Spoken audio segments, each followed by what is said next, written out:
האמת מאחורי אנרכיסטים נגד גדרות. לאורך תקופה ארוכה חדרו תחקירני עד כאן לשורות אנרכיסטים נגד גדרות. כאן, בתיעוד נדיר, נחשף לראשונה כי פעילים ישראלים קיצוניים הם עצמם היוזמים והמארגנים של הפגנות אלימות כנגד צה"ל והמשטרה. הפגנות אשר גרמו עד היום לנפגעים רבים בקרב חיילים ושוטרים. אז איך זה עובד?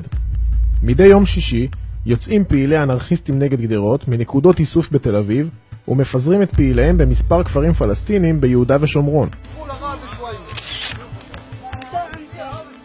התחקירן שלנו התקשר לאנרכיסטים נגד גדרות והזדהה כמי שמעוניין לקחת חלק בפעילויות הקבוצה.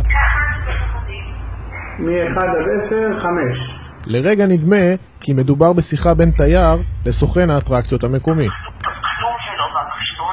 מה ההבדלים? הכדור נצח קשה, אבל הוא פלסטיני מאוד.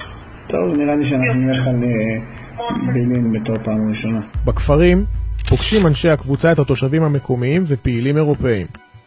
למעשה, עד שאנשי הקבוצה לא מגיעים לכפר, לא מתקיימת בו כל פעילות, ורק עם הגעת פעילי אנרכיסטים נגד גדרות ניתן האות להתכנסות. My name is Roy. I'm with the Anarchists Against the Wall. Don't run away. Try to be around. לאחר התדרוך יוצאים בצעידה מאורגנת לעבר הגדר, בסיוע האמבולנסים של הסהר האדום ורכבים פלסטינים פרטיים.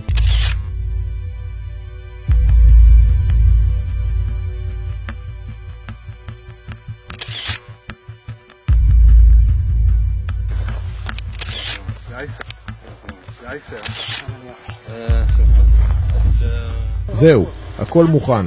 ההתפרעות מתחילה.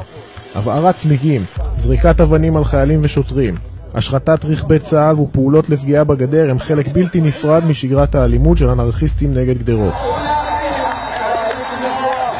בסיום ההתפרעות בבילעין מגיעים הפעילים אל ביתו של האחראית על ארגון הגעת התושבים להפגנות.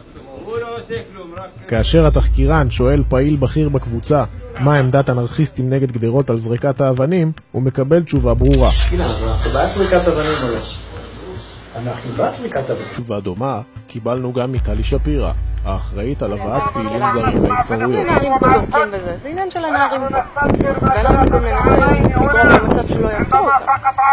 אנחנו נפריע למצב.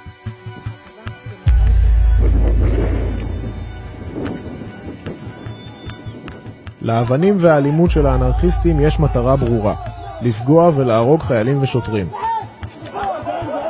בפרעות אלה נפגעו עד כה למעלה מ-150 חיילים ושוטרים, כולל פגיעות קשות. וזאת בנוסף למאות נפגעים פלסטינים אשר משתתפים בהפגנות האלימות. הפגנות שלולא מעורבות הפעילים הישראלים די ברור כי כלל לא היו מתקיימות. עד לשם, היה שם גלגל. רציני? כן, ולאף אחד לא היה מציג. איזה כיף. אז מי הם אנרכיסטים נגד גדרות? מסתבר שהם כלל לא ארגון רשום, אלא קבוצה לא פורמלית של פעילים ישראלים קיצוניים. ולמרות שאינם מאוגדים חוקית, אין זה מפריע להם לקבל כספים ותרומות המועברים אליהם באופן ישיר ועקיף, וזאת כמובן בניגוד מוחלט לחוק. יש ארגון אמריקאי שדרכו אפשר להעביר תרומות, וזה פטור ממס. יש תורמים, וגם פה בארץ לפעמים יש איסוף תרומות. מדי פעם גם יש מישהו שיוצא לטור. בכל מיני ארצות יוצאים לכל מיני לטור, לאסוף תרומות ולארצות. בסופו של יום, הפעילות של אנרכיסטים נגד גדרות פוגעת בראש ובראשונה בפלסטינים. כשהפעילים חוזרים לבתיהם הנוחים והשקטים, צה"ל ממשיך את הנוכחות בכפרים בעקבות האלימות, והחיכוך רק מלבה את השנאה בין הצדדים. בשיחות סגורות, התושבים עצמם מודים כי המאבק האלים רק הראה את מצבם האישי. מאבק אלים שאנרכיסטים נגד גדרות דואגים לשמר.